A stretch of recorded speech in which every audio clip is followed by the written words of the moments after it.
audio Bible quickly. I need my sister Abiba. You can read for us. Nous lisons dans le livre de 1 Samuel chapitre 16.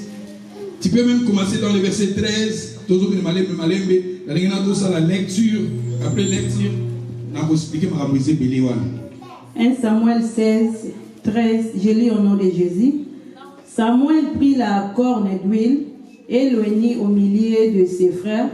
L'Esprit de l'Éternel saisit David et à partir de ces jours et dans la suite. Samuel se leva et s'en alla à Rama.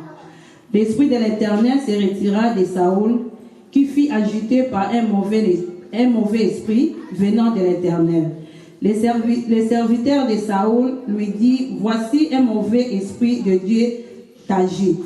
Que notre Seigneur parle. Tes serviteurs sont devant toi. Ils chercheront un homme qui sache jouer de la harpe, et quand le mauvais esprit de Dieu sera sur toi, il jouera de sa main et tu seras soulagé. Saoul répondit à ses serviteurs: trouvez-moi donc un homme qui joue bien et amenez-le-moi. L'un de ses serviteurs prit la parole et dit: voici, je vis un fils d'Isaïe, Bethléemite, qui sait jouer. C'est aussi un homme fort et vaillant, un guerrier, parlant bien et d'une belle figure, et l'Éternel est avec lui. 19. Saoul envoya des messagers à Isaïe pour lui dire: envoie-moi David, ton fils, qui est avec les brebis. Isaïe prit un âne qui chargea des pains, d'une outre de vin et d'un chevreau, et il envoya ces choses à Saoul par David, son fils. David arriva auprès de Saoul et se présenta devant lui. Il prit beaucoup à Saoul et il fit désigner pour porter ses armes. Saoul fit dire à Isaïe: je te prie de laisser David à mon service, car il a trouvé grâce à mes yeux. Et lorsque l'Esprit de Dieu était sur Saoul, David prenait la harpe et jouait de sa main. Saoul respirait alors plus à l'aise et se trouvait soulagé. Et le mauvais esprit se retirait de lui. Thank you. Merci. Merci. Quand on a passage Oyo, esa histoire il y a David. Parce que le David na Saoul. Saoul azaki roi, premier roi ya Israël, Israël Saoul. Balobina biso Saoul azaki na moment Saoul azaki roi na Israël. Saoul atambol saki vine malamu te devant le Seigneur et Nzambe a rejeté qui. Balobina biso awa Nzambe alongoli molimo na ye likolo ya Saoul. Et tant Nzambe alongoli molimo na likolo ya Saoul, balobi maintenant Nzambe permettre maintenant mauvais esprit pour Nzambe a permettre pour yaza souverain. Na ba esprit ko Nzambe baza nango baza ba esprit moko baza saint, mais Nzambe ko permettre pe esprit mauvais a permettre esprit mauvais et où ta quelque part pour erpe ko tourmenter moto pour to moni yango awa. Saoul lokola tangola ki malamu te akomaki tiko kende ko consulter bato bakufa ko talisa vinaye et paye bato bakufa. Et à partir il y a acte wana Nzamba rejeta kiye Nzamba ki na bitumba Nzamba lobi na ye na bitumba wana bo détruire nyonso ye ake azui banyama ko ezaki bien gardant mo pona ye moko. Donc conduite na ye devant Nzambe asepela ki susu na été Nzamba rejeta kiye, mais pour Nzambe ko rejeter ye Nzamba longola appel esprit na ye pa na moto. Nzambe tanga longoli ye esprit na ye et Nzambe maintenant permettre na ba esprit parce que quand on passage oyo ils en a ba deux esprits wana ba l'esprit de Dieu, l'esprit de l'Éternel et mauvais esprit. Ils ont deux esprits, esprit et l'Éternel les a, esprit puis mauvais esprit les a. Et mauvais esprit bango muta dirigeant bango ça Satan, le diable. Mais Nzamba ko permettre parce que ce qu'on dit dans la Bible un jour histoire de Job. Nzamba a dit si Satan lui dit est-ce que tu as vu mon serviteur Job? Nzamba na Satan bazo solo là. Et Nzamba bazo dit à Job que Job par exemple un homme intègre atambola na kobanga nga lininga Satan lui a popa molai. Ye soka kana meki yo komona ako finga yo akotika yo tout ça. Et Nzambe a permettre pe na Satan aller de tenter Job. Mais awa pe to moni Nzambe a permettre parce que Nzambe yaza na ba esprit au baza saint devant ye Nzambe ba esprit au baza wana ba ange na baza saint. Mais Nzambe ko peut permettre na esprit moko yamabe et que le tourmenter via moto pour tout moni ngo awa Saoul azala ki tourmenter na mauvais esprit. C'est-à-dire, na version Bobino Bozanango, Balobi, il était tourmenté. La version Bobino, la verset 14, Balobi, l'esprit de l'Éternel se retira de Saoul, qu'il fit agiter par un mauvais esprit venant de l'Éternel. Mais dans français courant Balobi, l'esprit du Seigneur avait quitté Saoul. Un esprit mauvais envoyé par les seigneurs les tourmentés. Maintenant, Kuna Balobi agité, il était agité, mais maintenant, Balobi tourmenté, Bako Bazana na Darbi Balobi troublé. C'est-à-dire, Moutoko, là, la Boamoni, Bazo finali, Saoul, Azaki tourmenté, wana, troublé, Tangai, Nasala. Bamisala bato basala bamisala oyo oyo bazana ba problème mental ba centre na bango ezebele ba centre eza ebele ya bato mundela za bien organisé yango bana na Nzambe mingi totambola na obanga Nzambe alléluia ba esprit mabe alaka eza so Nzambe funguli miso bona baza partout bazotambola na mipepe susi na baba kota na ba via bal sikoyo Sokio et tambolino eza malamu to funguli porte esprit on ekoti kati na yo e ba no tourmente yo soko sala na ba centre wana okomona makambo elika na ba aventure bezo tala makambo elika na ba centre obi omona mutu na mutu zunganga muso omona azo miswaka yemo makana zolo beza frère mutu azo miswaka mutu omona kotike no mo très dangereux mutu ce qui pile pile mutu déjà ameli pile o ba télécommande ya la boiseau kala télé e wa moni bini bozo dise afunguli pile pile ameli ça yo kasi mutu na bo moto na yebi na ko mela pile eza esprit eza kati na ye esprit parce que boye baké Bible zo lo na Jean chapitre 10 verset 10 le voleur ne vient pour dérober, égorger, détruire mais esprit wana soke koti kati na moto e ba ko tino kana mabe et que tu nous as que tout le monde menace tout ça on comprendre et nous autres on a nzela makase et que dans musique au continent prince je fais tout makase c'est-à-dire baba no tourmenter yo ko sala makamoko boye oyo batono mutu asa normalité esprit Saoul awa azalaki tourmenter nzamba permetaki Nzambe azana ba esprit au baza saint mais Nzamba s'occupe ko permettre Nzamba permettre pour Nzamba la souverain akolo ba na esprit moko mabe abi tourmenter mutu na poto moni a Saoul et tamboline ya la kibiente Nzamba permettre na mauvais esprit et comme ko tourmenter et comme ko troubler akomaki agité akomaki menacer akomaki ça dit ba esprit wana ba ba ko menacer Saoul. Et au fur et à mesure, c'est Saoul. Saoul azaki roi. Saoul azaki n'importe qui était. Azaki garçon hérité. Azaki moutounele, mokonzi mounele na Israël. Et ma serviteur à Saoul, tant ba moni bongo. Basali réunion.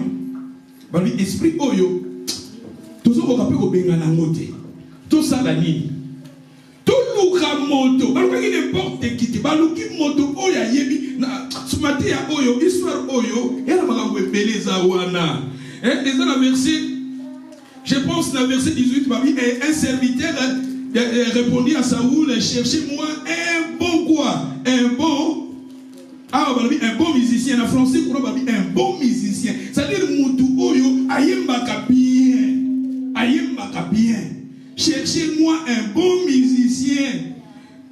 Bah, écoutez, si tu continues, David Azalaki, un bon musicien, un homme de valeur. Dans le français, un homme de valeur. version nabino balobi, un homme fort, vaillant, un guerrier. Oh, il y a koloba bien. Et alaki belle de figure. Et l'Éternel était avec lui. Dans français courant balobi, il était un beau musicien, un homme de valeur, un soldat. Il s'exprime avec intelligence et il était beau à l'apparence. Et de plus, le Seigneur était avec lui. Saoul envoya des messagers dire à Jesse, papa David comme les acquis Jesse, balobana Jesse, bati de la David. Et David il envoya qui? Dans la version 19, la version 19, Jesse t'a à David. Et pas à papa naïe, parce que David Azalaki Koyemba. David Azalaki musicien, Balobi Awale Koyemba bien. David Awale Koyemba. Koyemba David Babi avec Koyemba bien. Bible Tolobi Awale Koyemba bien. Un homme de valeur, un vaillant, un combattant, un guerrier, un homme intelligent.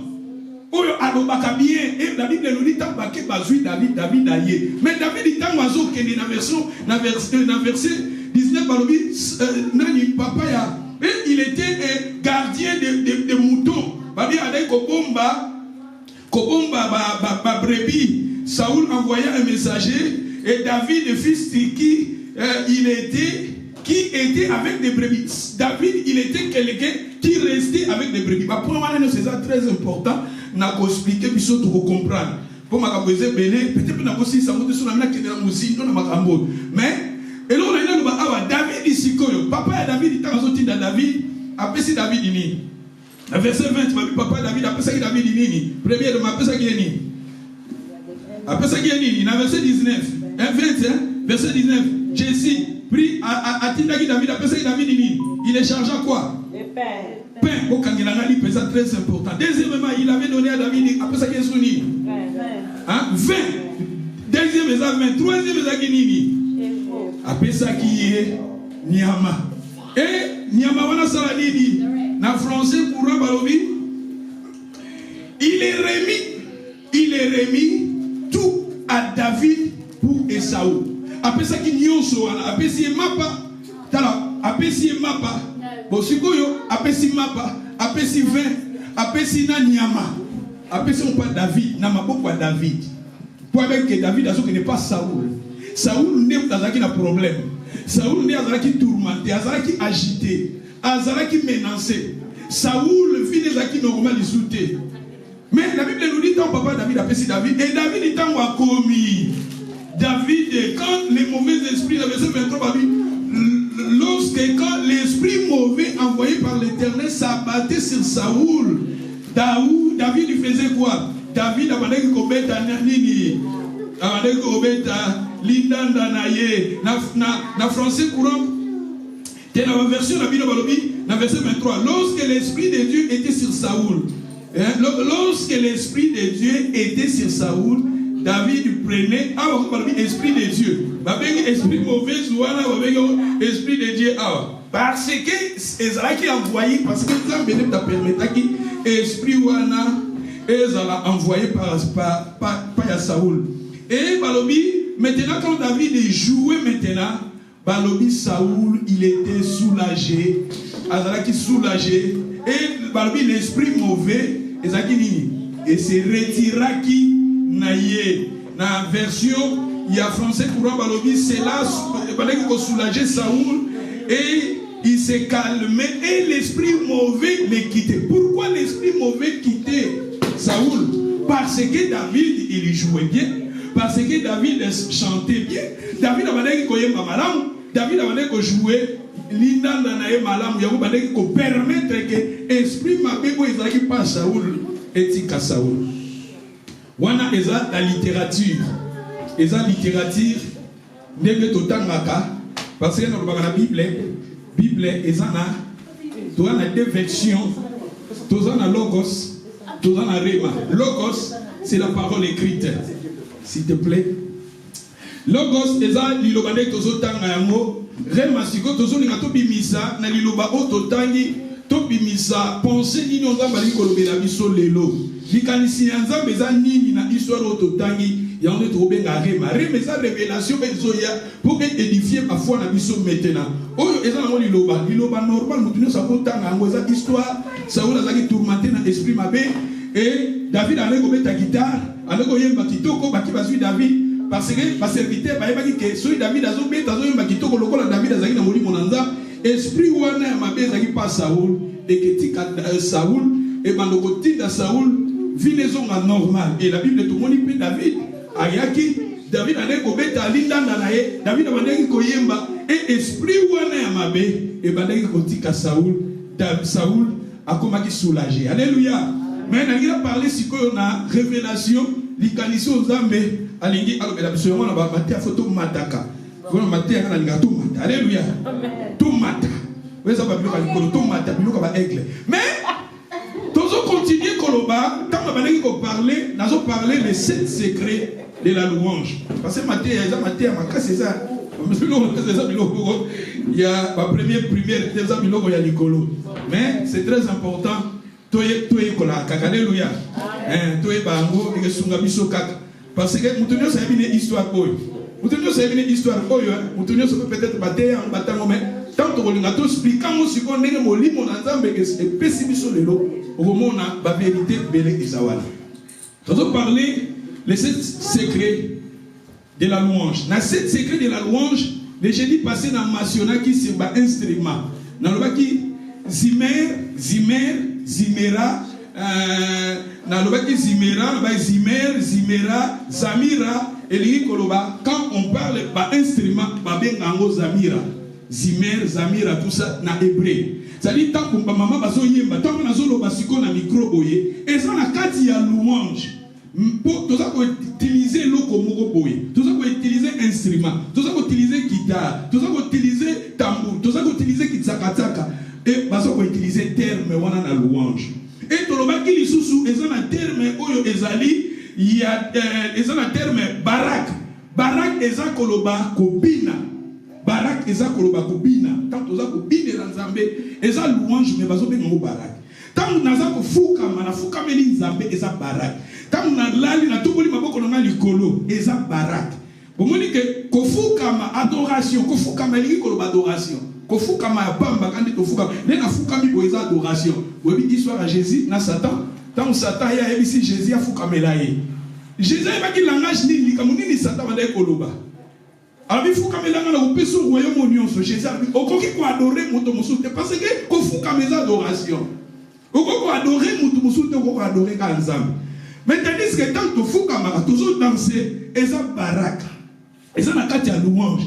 Yango bana na Nzambe, faut tout yembe la Nzambe, tout bine la Nzambe. Na kati na louange, na kati na koyemba, na kati na kobina, na kati na adoration, eza na ba secret eza wana. Tala moto oyo azala ki tourmenté. Saoul aza moto munene. Saoul aza moto munene, aza royaume. Saoul azala ki moto munene. Combien de gens Saoul a cause à image à lui. Et donc, c'est très important dans la vie, mais ils ont marché. Saoul a esa image. Saoul royauté, mais royauté, on est dans le problème. Saoul les a mariage, mais mariage, on est dans le problème. Saoul les a santé, mais santé, on est dans le problème. Saoul est cause à Moussala, vous avez un problème dans Moussala. Saoul est cause à. Et donc, on y a aussi toujours l'inga Saoul royauté, mais royauté, on est dans le problème. Parce que vous n'oubliez pas, comment Saoul, et l'ingé qu'on va demander à Dieu. Demander à Dieu. C'est-à-dire que l'on connaît Dieu aussi n'a pas ensemble. Ensemble, peut s'en aller boy. Zabe s'en aller langa boy. Zabe s'en aller langa boy. Zabe peut s'en aller boy. Et l'on connaît ça Saoul parce que comme Saoul, et l'ingé qu'on va demander à Dieu. Mais regardez maintenant Saoul qui était demandé à Dieu. Saoul, sa vie était tourmentée. Saoul, rien ne marchait dans sa vie. Combien de gens, peut-être au Sénégal, péché à Saoul. On a Sénégal, ah, vraiment, si on a les logos, grâce à ça. Ah, si on a les logos pour bénédiction, grâce à ça. Ah, si on a la banne, grâce à ça. Ah, si on a la moussala, grâce à ça. Si on a la libala, grâce à ça. Si on a les logos, et le quoi les a bonheur pour Saoul, a dit bonheur pour Israël.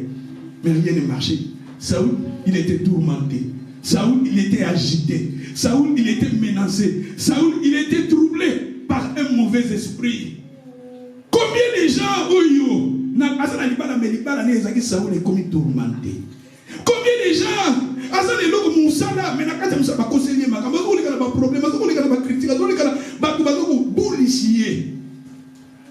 c'est-à-dire Saoul, mais Saoul agité. Saoul le troublé. Saoul menacé. C'est ça dans Zoloba. Dans la vie n'a pas tout, mais vie n'a pas tout, ils ont menacé, ils ont troublé. Le coup la police ils ont ça va permettre à Saoul le vie n'a comme menacé. Saoul le royauté comme menacé. Saoul le magabezo simbaté. Magabezo marché. Oh bien, n'a pas maison tal. Ngana mona na maison. Oyo bato tourmenté. 3 bateaux. Baza famille moko, maman moko, papa moko. Baza un problème mental. Il faut qu'il y ait un problème mental mingi. Et ça a un problème spirituel. Un problème à l'iboma. Tu as un problème ici. Et si tu as un problème, bongo no babalusia l'iboma. Bon, si tu as un problème, tu as un problème. Si tu as un problème, encore sur la table 100 fois. À ce temps, vous n'avez pas ni. Vous avez aïe ni pe, aïe ni voilà. À côté de la douche à Soukouli, à Bimi. À ce que les choses regardent Soukouli, à Bimi. Oh, Zambé, tourmenté. Tourmenté. Il y a un moment où tu dis, ah,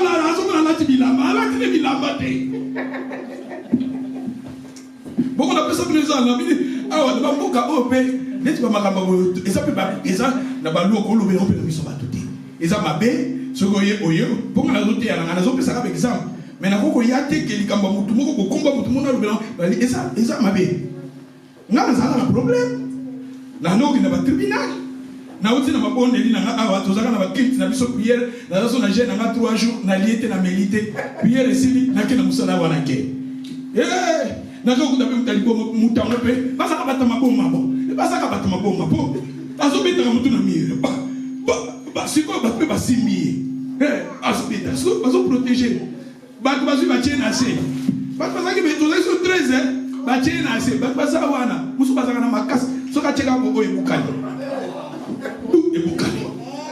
obi ke ba chena sengai pe na ye ala melelaki na ye ba tu peux tozali na mon staff parmi yo cha maboko no na mutu na ye yo cha maboko euti na prière maboko euti na 3 jours à jeûne na chena mutu dans na chena mutu mba maboko et puis l'épilepsie pe mingi na ba esprit mabe l'épilepsie et na ba esprit mabe yango ba jeune mingi boto mono kobanga ba tatou wana bokeba ce sont des ba porte d'entre sali yango makila na yo ebimi okomi tourmenté au monde où travaille sur militaire makanisi et quoi ko yiba yo ba to bazel belé moi na tamboli awa na Cardiff na c'est plus de 12 centres ba to bazel belé et belé ya basi na mibali mais faut voir tourmenté musu na butanga ngane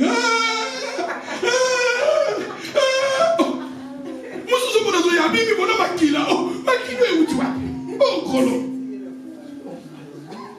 mamdere to mona bona banzela te poso ko banyo ko bazi wa chuna centrement moi to mona bangote na mona ko awa ko bazi belé par rapport à son Afrique parce que aso ka bandi ba kozwa yo so ka bandi ko tourmenter ko beta batwa ba kangi ba chuna centre parce que na chamu to na maboko l'épilepsie juillet peut-être esprit ngeke bi mapo et bani ko agiter ko ko kina ngaso ina misu pa so ina kanyika et nous tout ça na chimba beaucoup bon et puis même si penzi bani totike ba totika ye ngape na kinanga likambona na sale na uso ko to tambelete yako kukuta batu wana na yeta na yiba na chema boko tana chema boko bani ko sala ka bongo totiki na so kinanga mais garçon na kanga après pour partir de différentes places après une semaine dans Zungawana please come this man last time you need to kill me alikaka bomanga oh bien badikolo neswana abitala ningazo lo babongo babo peto telo na kidiba kende mosala quelque part alongolinga. Après sur une semaine, pour toquer dans Nazon, this man is bad. This man is bad. Nazo ba oh well shop na mundele. Ya mundele zo na misune ndundu suki de ndundu. This man last time it's dangerous. This abani ba ngo beta ma boko azo beta ngo ba mio. Ko masaba ko ba makasi moko ba esprit ma so beta boko beta oh so esi mutu. Ba buka Nigeria mo makolo Nigeria ba beti penda batba apukani. Nazo biso. Les amis ça va bien très dangereux passer ba kundaka. Obi ke obi te abli solo mo we.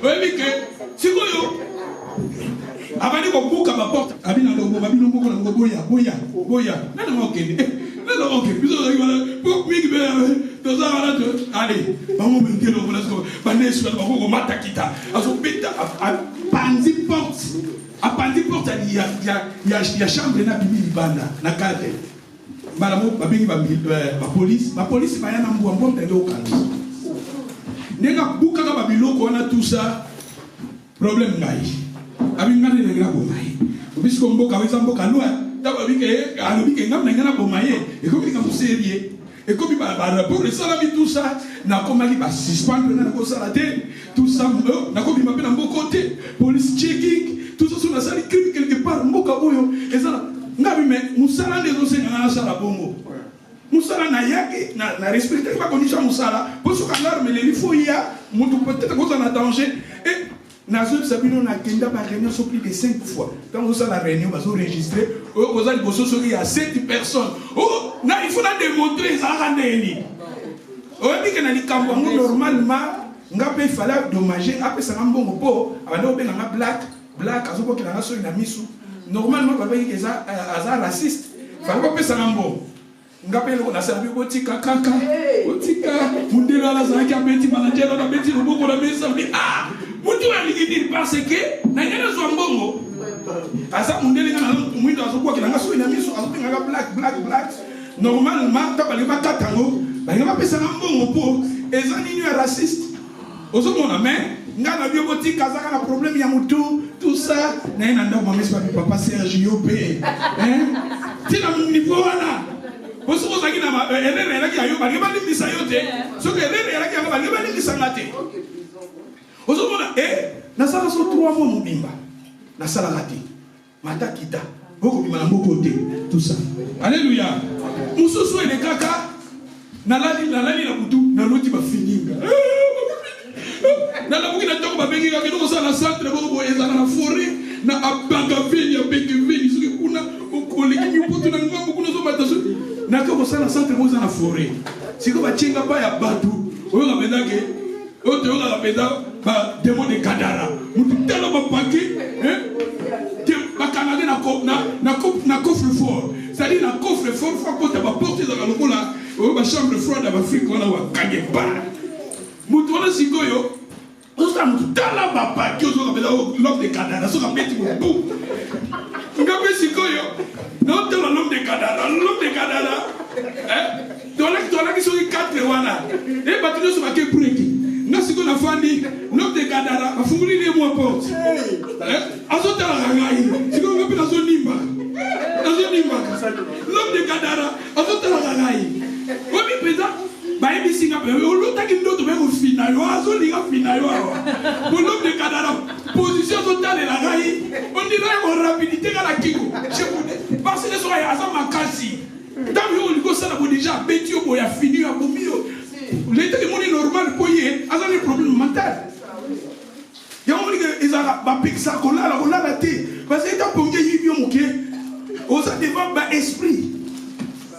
Alléluia. On a passé l'exemple pour Saoul sur les aguets à Béni. Saoul a négocié la ligne.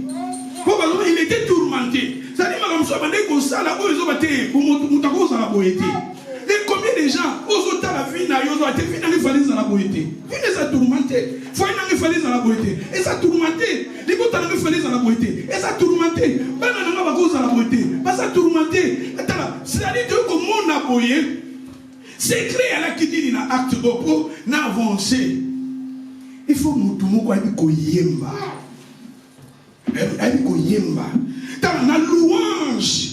Na louange na koyemba eza na puissance pour tout monde yango awa Saoul oazaki menace azaki na problème azui soulagement azui délivrance na ye na louange to yembelaka Nzambe.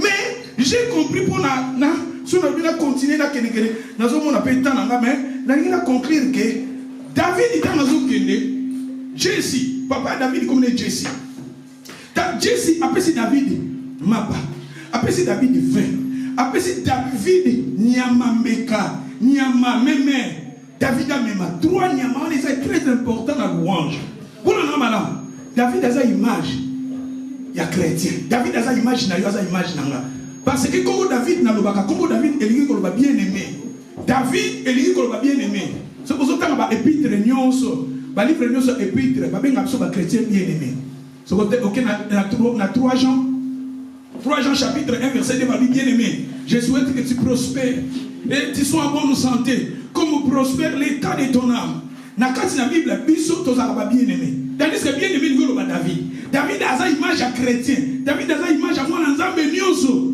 oya yami Jésus le voilà mon consipe mon big ici a sa bien aimé na ngali ngolo ba ni ndeko molingami ndeko yoza ndeko molingami bien aimé David est ngolo ba bien aimé tout ça va bien aimé regardez David il chantait bien ma sœur mon frère David il chantait bien pourquoi David il chantait bien dans la présence de Dieu Saoul n'a lobi aza image ya makambo nyonso kitoko to lukaka mais où ils ont marché malamu te royauté mais ils ont marché malamu te mariage mais ils ont marché malamu te musala mais ils ont marché malamu te activité na ba faire non mais ils ont marché malamu te ils ont tourmenté et cause la tourmenté pour étant molino pesa ki malamu te et cause a peut tourmenté pour n'avez pas permettre pour yozongela et cause a peut tourmenté pour banzela yo kendaki. Et Saoul, parce que Saoul va demander à Dieu. Biloko les aussi n'a pas besoin de passer sur mes tourmentés. Bana na yo me baza tourmenté. Rapport ya bana comportement bana yo malam te tourmenté. Comportement mari me sa tourmenté. Mari a sa tourmenté. Ta femme a sa tourmenté. Bandi ko baza tourmenté. Na iko za malade, iko za pas problème d'une manière ou d'une autre.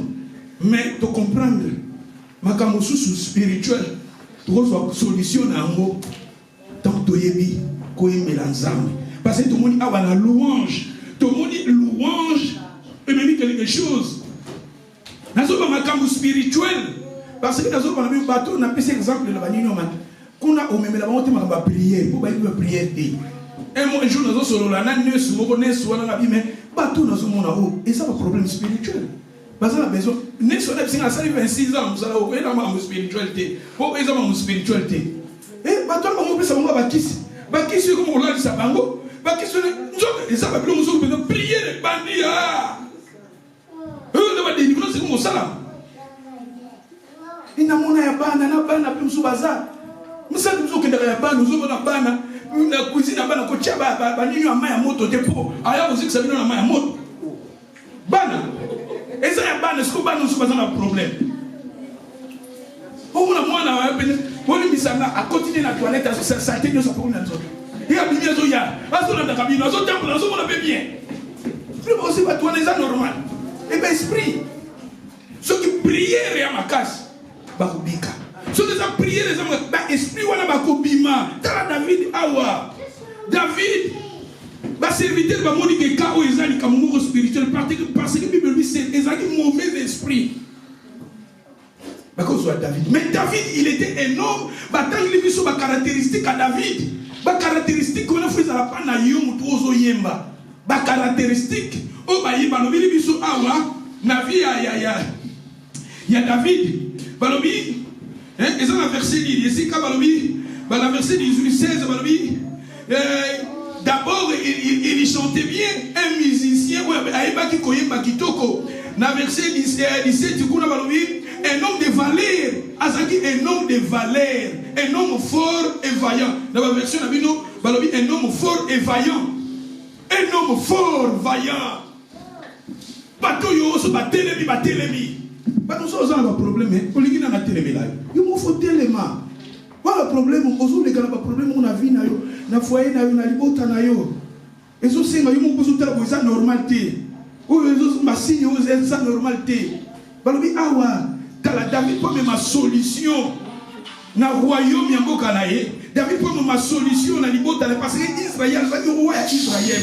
David m'a dit Israël va côté le matin tala histoire à Goliath.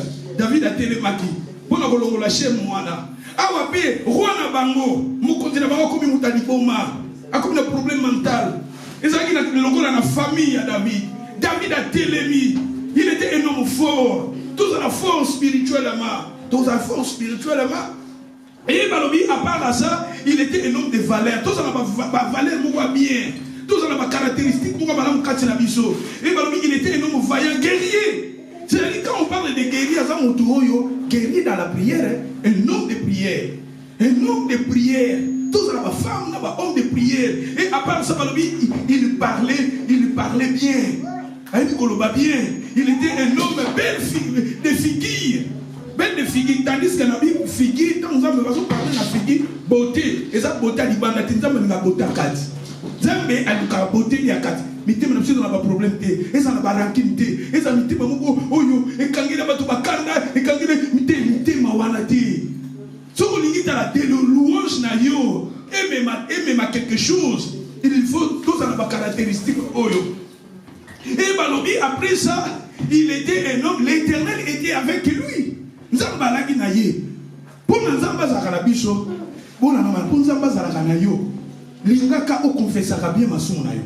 Pas nous a côté, on va prier, tandis que Malobo loba qui bisiko kendaki mamso sale, Nzamba se peine en moté. Pour relation ça la bien Nzamba confesser. Au confesser pour relation Nzamba et ça la bien. Pas nous sous Nzamba pourquoi vous avez avoir nanga parce que le micro est connecté. Ceux qui n'ont stoppé et c'est qu'à courir outil. Et quand vous en a place, mais something is wrong. Pourquoi vous avez un athée? Pour aller quelque part, ils ont coupé, ils ont off. Ceux qui m'ont soumis, ils ont vie na biso, au cocoyer bandenge nini. Ils ont maquillé au son ensemble. Donc c'est important. Dans le passage où l'histoire ressemble à bien qu'il est malin, mais malin n'a pas verset biblique. Dans un attente, il n'a pas un passage pour l'élo, message pour l'élo, tout les cas. Tout confesse ça bien. Au confesser, au longoli, bah où est qu'on ça obstacle. Ce moment où vous avez la kanda, où vous avez dit que vous avez si on est aussi frère d'ailleurs, tout ça et cause on a la raison, même à la maison peut et ça la obstacle. C'est un zambali misayo. C'est un zambali misayo. Mais c'est que moi j'ai compris pour la maman, Jesse. Papa et David. Papa David, comment les a dit Jesse? Jesse est lié comme le souffle. Jesse est lié comme le don. Jesse est lié comme le souffle. Tandis que souffle mon bébé, na hébreu et le baga est lié comme l'esprit. Jesse, mon bébé. Jesse est lié comme mon bébé. Tandis que mon bébé, na hébreu est lié comme l'esprit. C'est-à-dire Jesse, David, papa na ye azalaki Jesse. Biso pe photo linga. Tous à la papa Nabiso Azala Jesse. Jesse c'est le Saint-Esprit.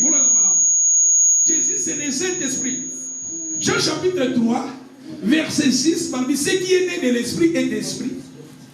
Si vous lisez dans le livre de Galates, chapitre 5, verset 16, parmi soyez conduits par le Saint-Esprit. C'est-à-dire David, il était conduit, il était un fils de Jésus, il était un fils qui était né de l'Esprit. Il faut que tous à la nez de l'esprit, pour la louange, la efficacité, il faut yo à la Jessie, papa non à la Jessie, c'est-à-dire tu es né de l'esprit aussi. Transformation fait dans la vie na yo, parce qu'ils ont transformé l'esprit. Même quand on a ça, on a commandé na ça, on a commandé na esprit qui m'a vie à moto. Soit, on a zamoli mon anza, soit, na za na puissance beaucoup ya mabe. Oh, tu vas négocier dans l'esprit qui quitter mon doigt. Sans yango, c'est difficile. Esprit wana ebima. Pour David, tout le monde dit à David, a bengani esprit oyo, à travers louange, pour David, il a l'esprit de Dieu. Yamana batumususu, même dans le royaume satanique, ba bengana, ba négocier, kana ba esprit batika bato. Mutakoza la tourmenter, ba menye pas mutumungo boye, aza prophète, mungo prophète, on a za nzambete. Mais dans le monde wana ba tinde indi na makambo nzambe. Azo sama na mamanza mais na simaneza na Satan. Prophète on a pas ndobi qui s'appelle bateau. Ba négocier kana ba esprit. Ya mo ba sala ka système.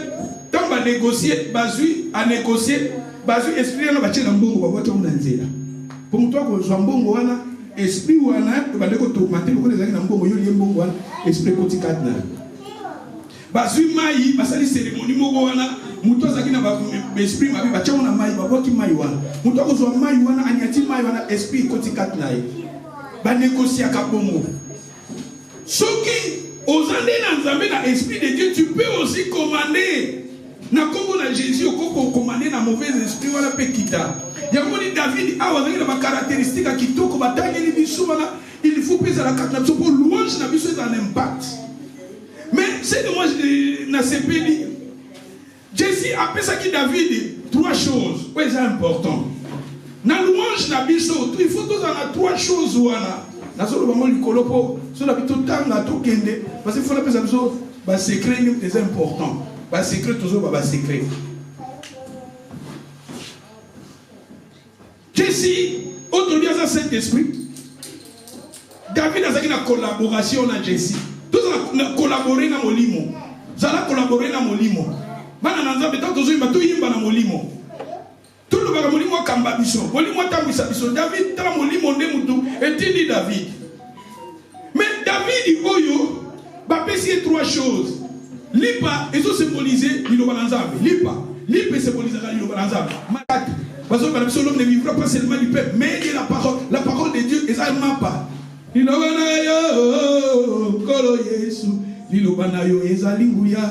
l'ensemble, il y a une efficacité, il faut que vous ayez il y a même tout le la concordance dans l'île Bananzambe. Vous avez il faut que la concordance dans l'île Bananzambe. Et à part ça, on ça qui est 20 ont symbolisé Makila na Yesu. Tant qu'il y a qu'à vino, à Tolobaga, et ça Makila na Yesu. 1 Corinthiens chapitre 11, verset 23. Et ça Makila na Yesu. 20 est symbolisé à Makila na Yesu. Na kati na louange, mutu oyo, aïe ko louange zambe. Tala, il faut l'île Bananzambe za la kati na yo. L'île Bananzambe, il faut invoquer le sang de Jésus. Makila na Yesu, Makila na Yesu. Il y a un Makila na Yesu, peut tout la rabiso. Et purifier la rabiso. Makila, balabaki balonga ki nanzela makila na mwana na mpate. Belela makila na Yesu na bina yo, nanda kuna yo. Belela ka makila wana. Et à part ça, babi nini bisu, amema bisu ni. Nyama zo symboliser l'agneau. C'est-à-dire awa tu komona ke nena zolo ba awa nyama ba pesa na David. Amema pas Saoul. Saoul n'est pas un problème. Ça vous n'avez pas de problème. Ah mais makuna lipa zo symboliser liloba. Ah mais makuna vino zo symboliser makila. Ah mais makuna nyama, la mort de Jésus, l'agneau de Dieu. Ma sœur, mon frère, biloko so tozana moto composé amo. Ba pesa ki amo na français kuno ba pesa ki amo nyos. Jésus a pesa ki amo pas David. David yim azalaki na lipa, azalaki na vino et azalaki na nyama. Mais nous, quand on fait la carte, il faut la louange. Il faut faire la carte. Il faut la louange. Il faut faire la makila na Yesu carte na yo. Makila na Yesu. Na ba prière na biso na bantembo na biso na ba louange na biso. Makila. Tanga na apocalypse bazo ba likolo na bazo yemba la nyo. Lilani. Odi eti Seigneur. Loué, adoré. Odi Seigneur, loué, adoré, Seigneur, tu es plus précieux que l'or, oh Seigneur, tu es plus beau que les diamants, rien ne peut se comparer à toi, je suis fort, plus que hein? Oui, plus que vainqueur. Par quoi? Par le sang de Jésus. Les sangs, va passer à la vie de symbolisera les sangs. Délivrance, maman, il faut tous en les sangs katina biso. Makila na Yesu, na louange, faut ala na makila na Yesu katina yo. David azalaki na ngo, azalaki na lipa, liloba katina ye. Bible zoma quelque part na Ephésiens na Colossiens, parce que la parole de Dieu habite en vous abondamment. Liloba nzambe fait fanda na mo Christ. Yo chante, yo to yembaka. Liloba nzambe soki efandi katina to babu na ko libérer puissance. Na ko yemba, bozo ko yemba ka ya pamba. Ngazo sabino. tant na yembaka so na zo yembela nzambe na nzambe apri na yembela nzambe so na komi na dimension ya koyemba na mipetolami na longoli oyo nyonso koza obstacle nazo yemba koyemba na santaka puissance ozo sentir nguya makasi ozo sentir moto esko na nzoto ozo sentir que na force moko spirituelle kati na nga parce que na c'est bino parmi ba point la binza ba fanda na louange parce que bino l'accès babi il siège au milieu des louanges. Louange et même la présence sans âme. Louange, tant que vous yemba même la présence sans âme. Nabi louange est un vêtement spirituel na biso tola tayango. Louange est na kanzamba pambola biso na louange. Abomoni Saoul qui était possédé na ba démon mais la louange. Même ma sœur mon frère. Pour David a comme un niveau wana. David azalaki na mapa qui est la parole. Tout ça bateau ba chante. Faut tout ça na diloba nzambe kati na biso. Parce que chanter, Dieu se fait dans la chante. On dit l'église, mais l'église, on va préparer.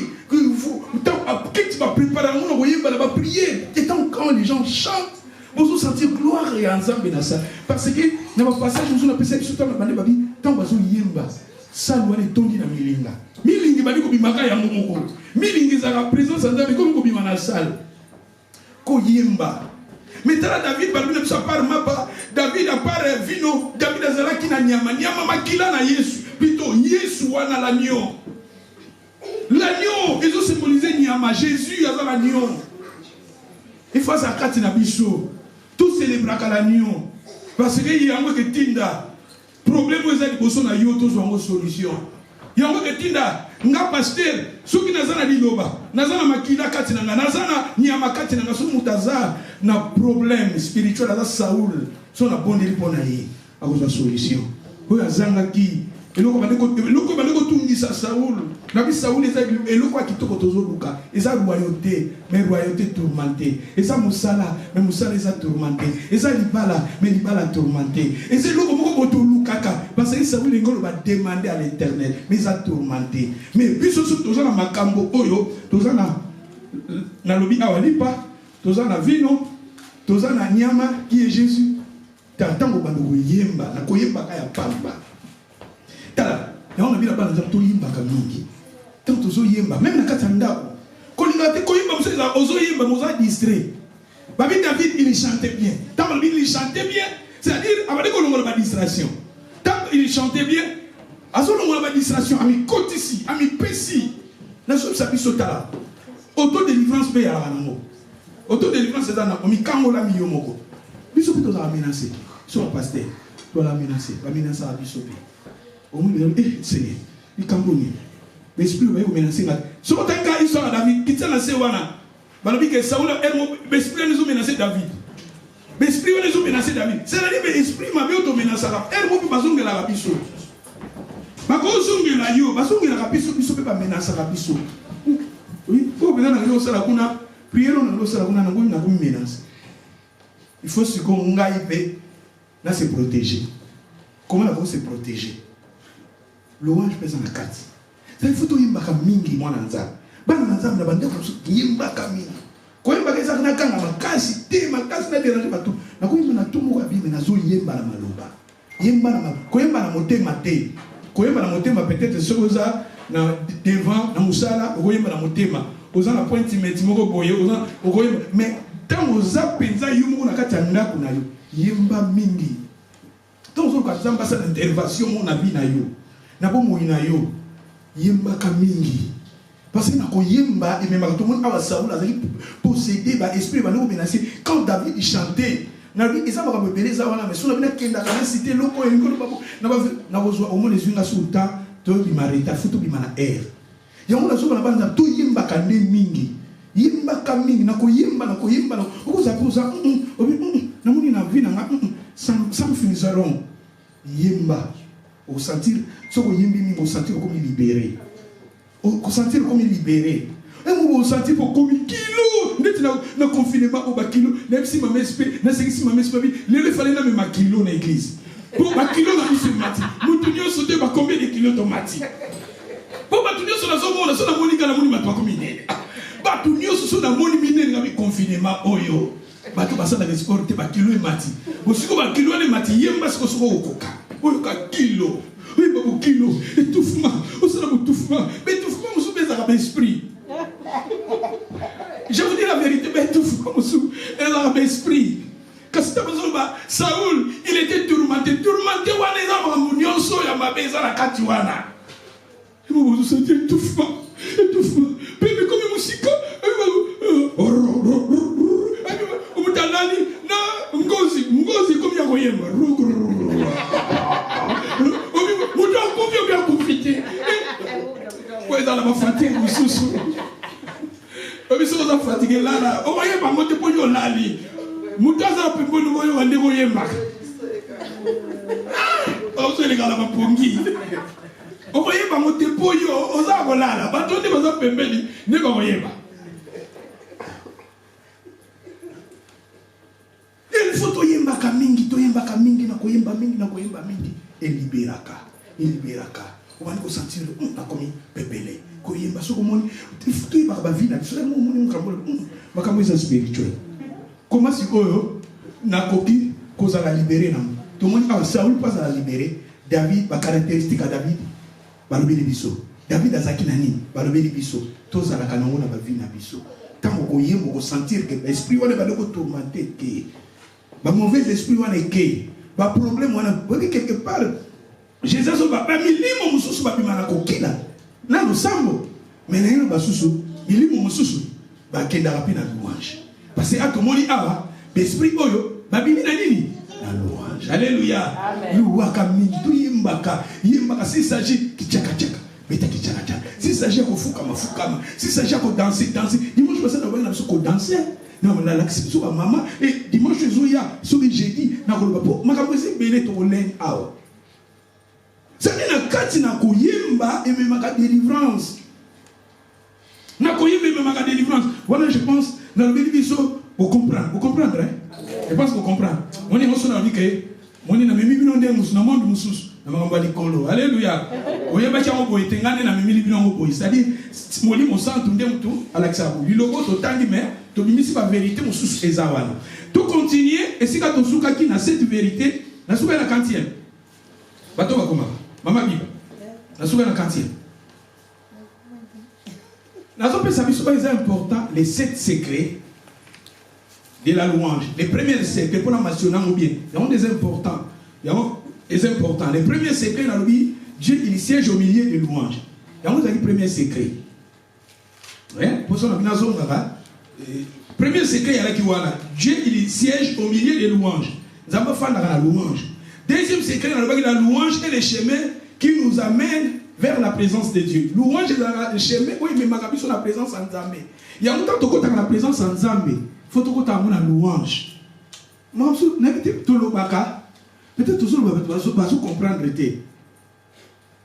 Quand on a ce bon dire, même dans la Zambé, ça n'a pas de santé. Il y a la louange. Louange est cause à Yamaloba. Louange est cause à Yaloébo.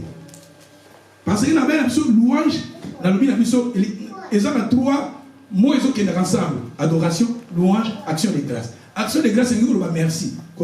Merci. Abattez-lui à bombi, à Pessio, Onios, à Pessio, souffle de abattez-lui sur la coronavirus. Pourquoi merci? À bombi, à Pessio, Moussa, à Pessio, santé malade. Abattez-lui, abattez-lui, Mabota, Nabiso. Aujourd'hui, nous avons merci, et ça remerciement.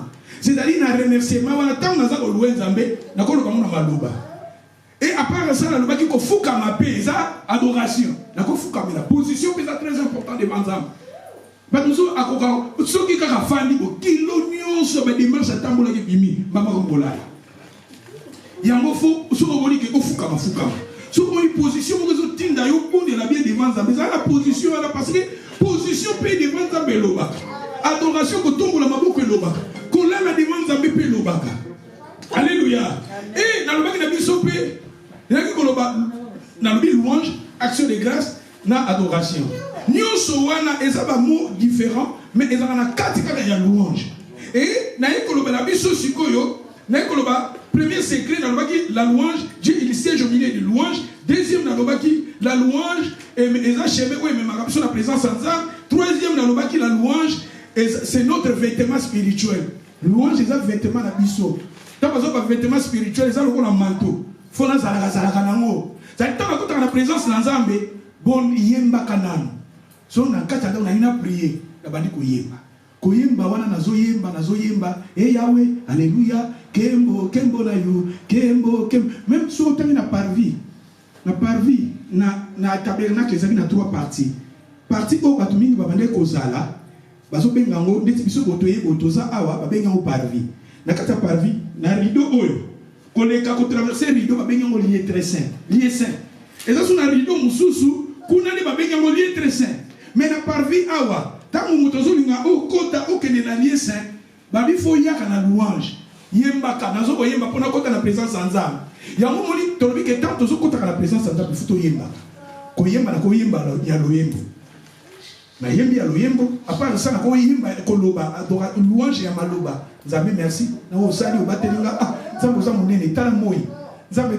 oza munene tala ba forêt tala ba rivière Nzambe oza munene to futa ko ba courant ba mai mais souffle pesi to futa raté ozo côté na la présence en Nzambe ba kota ande bongo soko côté siko na présence en Nzambe okumisiye Nzambe okumisiye ndesikoyo okoko lo basiko li Nzambe ba demande yo lingi mais tant ozo yaka na présence na Nzambe to yaka bongo so moni ke avuna kota na présence en Nzambe na fingaki na sinikaki te Nzambe limbisa na fingaki to la sincère na Nzambe Nzambe na yibaki Nzambe na salaki bo o nyoso yo moni ya mabe lo bango li bosa Nzambe parce que soko lo biango te eza blocage Nzambe oyo ba prière noté pour eza na mabe moko oyo Bible sur conscience na biso condamner biso à combien plus fort raison Nzambe eza na mosusu zo conscience na zo condamner nga likambo yo ozo ko koloba ngote ozo ka sonya koloba ngo pa bato ozo ka pe sonya koloba pa Nzambe keba eloko wani ko eza na obstacle e ko za na muke mais ekangi fina yo moyen va avancer zate proverbe besoin ba mutu azo ko confesser ma bénété o ko prospérité o ko mi bloquer quelque part pour confesser en tant que confesser en pa Nzambe na yo confession pas mutu te pa Nzambe confesser Nzambe na sala ki to za sincère na Nzambe za papa confesser en tant qu'on a confessé et quand on a louange yembela ekumisi na maloba yembela ekumisi na maloba et si ma okota na ba demande mususu et c'est important parce que tout le monde David awa solution David amemaki tout le monde a na louange na koyemba David azo betani ndanda na ye azo yemba tout le monde emeni louange et troisième na lobaki la louange et ça va effectivement la mission spirituelle quatrièmement na lobaki la louange c'est la raison qui permet à Dieu de nous bénir. Louange est la raison où il dans la pour la biso. Et là, na cinquième point pour son avis, malembe. Cinquième point, la louange est le moyen qui nous amène à la délivrance. Louange est un moyen pour me makabiso la délivrance. Au moment où pour la délivrance, il y a Saoul. Et ça, la louange. David a yembi, David a comme ça Nzambe na et ba esprit wana et bimi et quitté côté so ba soulagement côté quelque part ba lobi calme côté na ba verset so ba lobi esprit et quitté kei c'est-à-dire to moni délivrance Saoul a eu délivrance oh Saoul azanga kimia azui kimia na louange oh Saoul azaki kolala te na butamu kolala na louange oh Saoul oh bolimi sanga tanga zo bima azo tambola ni azo lokota batama bomba ba femme na foule akia femme na foule mais tanga memi délivrance na ye agon fanda so na foule te bobi l'homme de Gadara anola na cimetière ndamu zani na cimetière babi mais tango Jésus a bitisié babi ko fanda na bon sens délivrance so ye ezo sera mutu na nzela mais to moni a délivrance na nzela na louange to yembaka mingi mama boyimbaka boyimbela Nzambe mingi na kati na louange tala secret louange memaka délivrance okozala pe auto-délivré na bit auto-délivrance ezalaka pe oza ya kokangama mais alléluia na pesa ce passage na kokangama point c'est important hein? La louange est les moyens qui nous amènent à la délivrance parce que les amis on est na olobela ngwana par exemple ozonga nde wana yango eza thème na ngama te ya nde o musu nazo pesa eza kaka nazo ko pesa na kozonga siko na makambo nazo teya.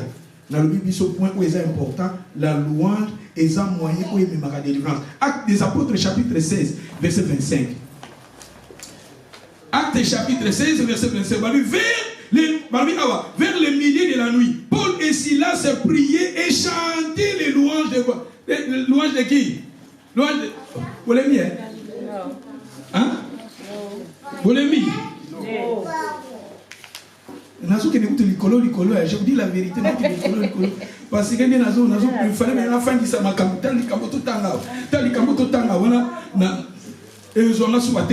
mais aussi ça bientôt na 30 tobima. Vers les milliers de la nuit, Paul et Silas priaient parce que ça me l'a chanter les louanges de Dieu et les prisonniers verset 26. Tout à coup, il se fit quoi? Un grand tremblement de terre. Pourquoi tremblement de terre? Parce que quelque part il y avait des gens qui priaient et il y avait des gens qui chantaient. Et balobi en sorte que le fondement de la prison fit ébranler. Balobi au même instant. La porte de Dieu, c'est comme ça qu'il dit. Il y a un louange de me rappelle. Louange de Dieu, la porte de Dieu, c'est comme ça qu'il dit. Il y a un coucou, louange de ma délivrance. Louange awa et comme ma délivrance, la porte de Dieu, c'est comme fermé comme fumwa. Tala abazo ba Saoul a un Saoul a un chrétien, a une promesse, mais il est prisonnier. Et comme après le moment où vous êtes prisonnier, vous êtes prisonnier comme illimité. Vous avez limité. Dans la prison, ils ont dans la prison. 18 fois pour qu'on l'a. Parce que la salle est dans la prison. Il y a une prison sur le bateau qui a mitou. Prison, batamito. Au moins, on a 5 heures. C'est le bateau qui t'a nassé. On a un salon, balali nassé. Vous savez pas la prison libérée là. Vous savez pas l'autre qui va droit à prison. Papa, moi, je suis à droite et à Obima. Abi, au point. Abi, t'es dans la prison libérée là. Vous savez qui dit? Abi, t'es. Mais l'autre qui va drogue. L'autre qui va drogue. Bakananga. Tabakanginga, va mettre 5 ans. Juge avait été 5 ans. Ça, 5 ans. Nabimi. Juge avait soit à Kanginga l'issous. Bakanginga l'issous n'a pas drogue. Va mettre 7 ans. Ben, quand on a 3e fois, j'ai envie de ça la prison libérée là. Ah, oui, mais ça n'a pas de problème. Oui, il y a 10.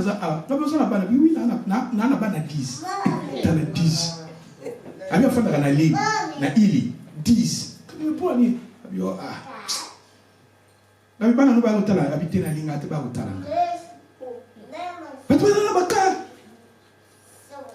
Tout le temps où ça vit,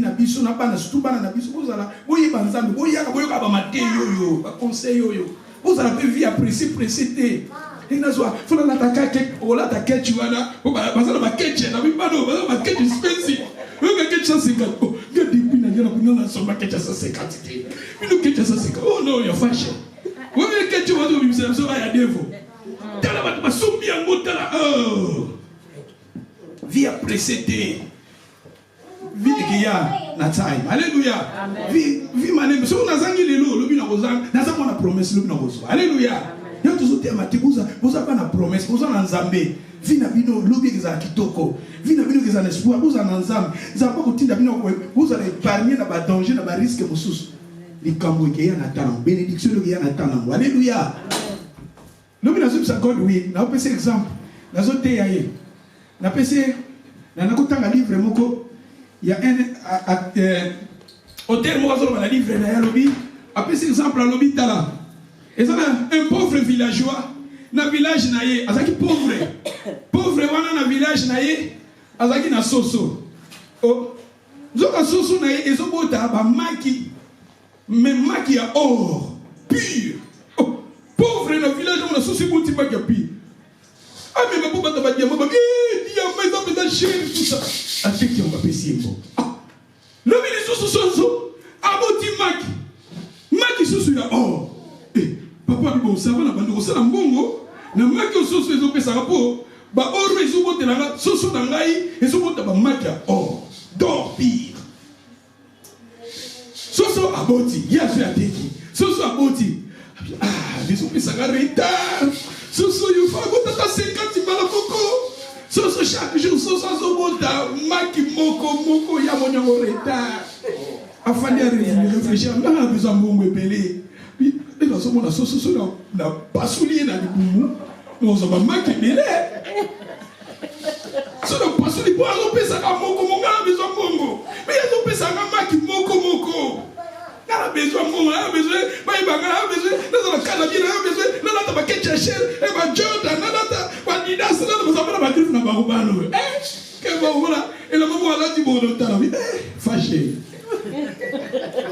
c'est-à-dire que papa a besoin chaque jour à mon retard les canisika tena pas sous la kasoso yo nous on va belé à cause du soso pas sous les soso je croyais que la carte soso ana ba maki appelle ça chaque jour à mon on belé la carte soso tant pas sous les soso la carte momona micho papa mama kezate aluka kuna makezate aluka kuna makezate. Et si vous avez comme ça, Soso, il fallait garder Soso naïe. Dans la Soso à Koufi, parce que souci des akazoa, ébélé, azo ébélé, azo ya rapide, ébélé. Donc à Soso azo pesaye, moko azo te kaka, azo zoaka mbongo mais alika qui vit ébélé. Bate ébélé bazo ko zanga, bate ébélé bazo baby ça, alika vie rapide. Nzoka maki. Na soso, il est là qui est très important. Les acquis soso. Les acquis soso. Pour soso, nous devons produire. Il y a Mac. Il y a souvent comme on a dit, Mac qui est des acquis très importants. Soso, c'est acquis très important. Pour soso, c'est acquis très important. Allez, on va battre la soso. Il y a des acquis dans le souci de Mac. Et si koyo, les candidat que soso n'est pas chaque jour, Mac est en retard. Il faut y a pas sous là. Soso, on va Mac qui n'est pas là, ça n'a besoin de Mac. Zoka kokoma soso, zoka kobebisa nyonso, ozanga nyonso. Eza makambo mosusu. Eza important pe na vie. Mais toi, tu vas comprendre. Eza makambo mosusu très important. Alléluia. Vie appréciée pour goya kozanga pe tout. Eza pe na bato mosusu na kopesa exemple, nzambe aza pona biso, aza pe lokola soso yo azo produire. Bato mosusu aza na besoin de nzambe, aza na besoin de kaka, ilo mongo panza. Nana besoin, nzambe nana besoin de nzambe za la source, nana besoin ya nzambe, nana besoin kaka kimo azo pesa ngawani. Protection azo pesa ngawani. Nzoka non, toi na besoin de nzambe aza la soso parce que nous avons nzambe ya soso.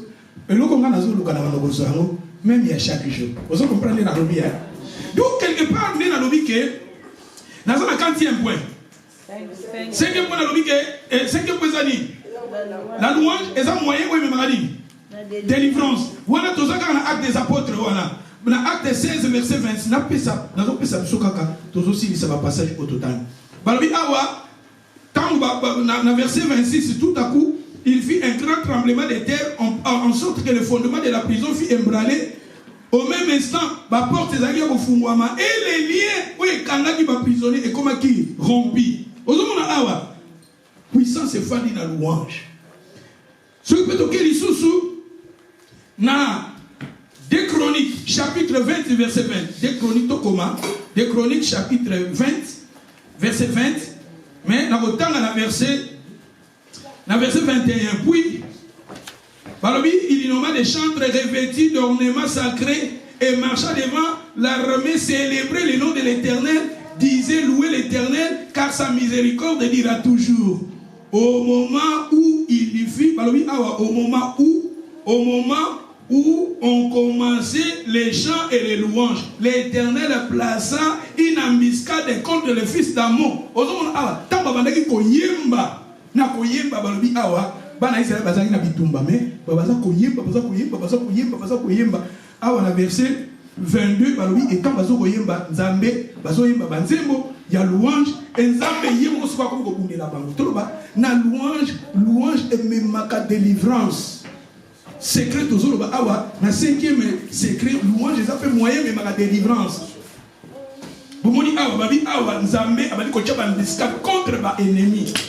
Na louange nzambe amemaka ba mbiskat a libérer abiso ba porte les fermées que zala ya ko fungwama. Ba lié oyo ba chaîne ya ko kangama e ko ekatana kana louange est très important et na point ya suka na pesi point oyo. Moi je pense à ce qui a. Tu mettez le balanzambe maboko. On va continuer là 7 points. On a fait combien déjà 5 hein? J'ai dit peut-être qu'on peut s'assurer mon corps. Et le dimanche qui vient, je vais terminer. Vous quand vous point est primordial, est très important. toyembelaka nzambe mingi parce que na louange nzambe asalaka makambo mingi totelemaka sitobondela